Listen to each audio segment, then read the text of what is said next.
Well, how is this for some classic, stunning Norfolk architecture? We're in East Runton and this is Incleborough House. We are just a stone's throw from the coast road. And if that gives you anything to go by, inside is going to be just as much of a treat. Alright, it'll come as no surprise that there is a lovely big welcoming entrance hall, and scattered throughout all of the ground floor there's really inviting reception rooms. This one looks too gorgeous to pass up, so let's head here first. Now how's this for a genuine, elegant, formal reception room at the front of the house, so it's filled with light from those massive sash windows with the original glass. And even just sitting, looking around, absorbing this room is a joy. There is a wealth of period features, from the picture rails, the ornate fireplace, those high ceilings are a joy. It's an incredibly peaceful room, but also one that can grow and expand to entertain as many guests as you'd like. That essential versatility for any functional family home. Now heading to the other side of the hallway, what we have serving as a wonderful threshold between here and the kitchen is this rather delightful little snug room. Makes for a perfect balance to the larger, more formal living room we saw just a second ago. And just again adds a touch more versatility to this family home. And as we push on, we find the aforementioned kitchen, and it's a wonderfully ergonomic, country feeling kitchen, and is exactly what you'd expect in a home of this stature. Plenty of workspace and storage and room for appliances orbits around this central island, and of course, no warm, cozy family home is complete without a sizable Aga. As we continue on our journey through Incleborough House, we will find no less than 2 conservatories, the first of which here, as you can tell, currently serves as the most glorious dining room, with room for as much seating as anybody could want for. And talk about bringing the outside in, not only does the glazing do a wonderful job of that, but a planted area here too gives it a really unique and wonderful atmosphere.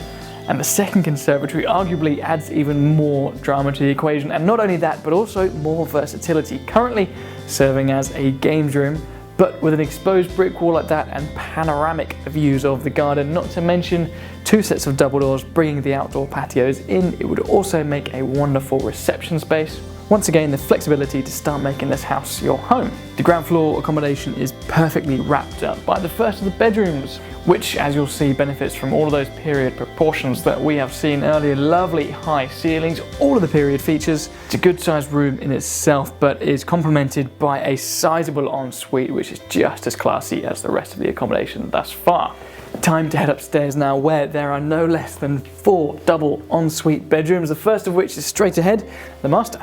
This is no ordinary master bedroom, it's a complete suite in its own right. The room here really resembles the formal living room we saw downstairs. Nice big sash windows to the front, plenty of ornate features, no less than 2 built-in wardrobes. It's got a nice square shape to it, focusing around the fireplace, very easy to furnish, and all this space you can use because the ensuite actually is completely separate but still very much part of the suite. And this one boasts not only a walk-in shower but also a separate bath. As I mentioned, the first floor is home to 3 further double bedrooms, all of which have bathroom facilities. There's certainly no mean bedroom on offer here, all of them good sizes, boasting the generous period proportions that you would expect from this home, and all of the ensuites just as luxurious as the last. The versatility that this adds to the accommodation really can't be underestimated, and it's that flexibility to me that makes the key of a successful family home. And just as you thought perhaps we were reaching the end of the accommodation, we find ourselves at the top of yet another set of stairs into the eaves of the house now, which gives these rooms a wonderful character, and there is 2 further bedrooms up here. We've got an ensuite double boasting just as much luxury as we saw in the first floor rooms, but this one currently set up as a twin would make yet another versatile room. And actually where I'm stood now, up in this raised area, houses a really showy jacuzzi bath, just adding yet another good-sized dollop of luxury. Now, outside is every bit as elegant as the property inside, and it complements it so perfectly. There's split levels, there's all sorts of different areas and features, so let's dig into it.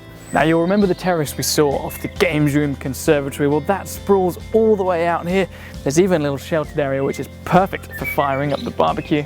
You get a nice sense of openness being amongst the garden here, but it is just sheltered enough to make it usable even when those coastal breezes do pick up.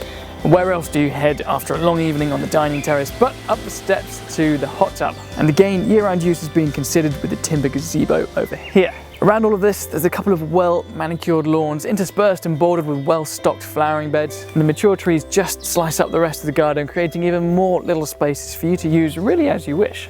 Well, I hope this has given you a bit of an insight into this idiosyncratic and special home. If you wanted to ask any more questions about Incleborough House, or indeed wanted to arrange your very own viewing, then we would love to hear from you. The number for the Holt office at Sowerbys is on your screen now.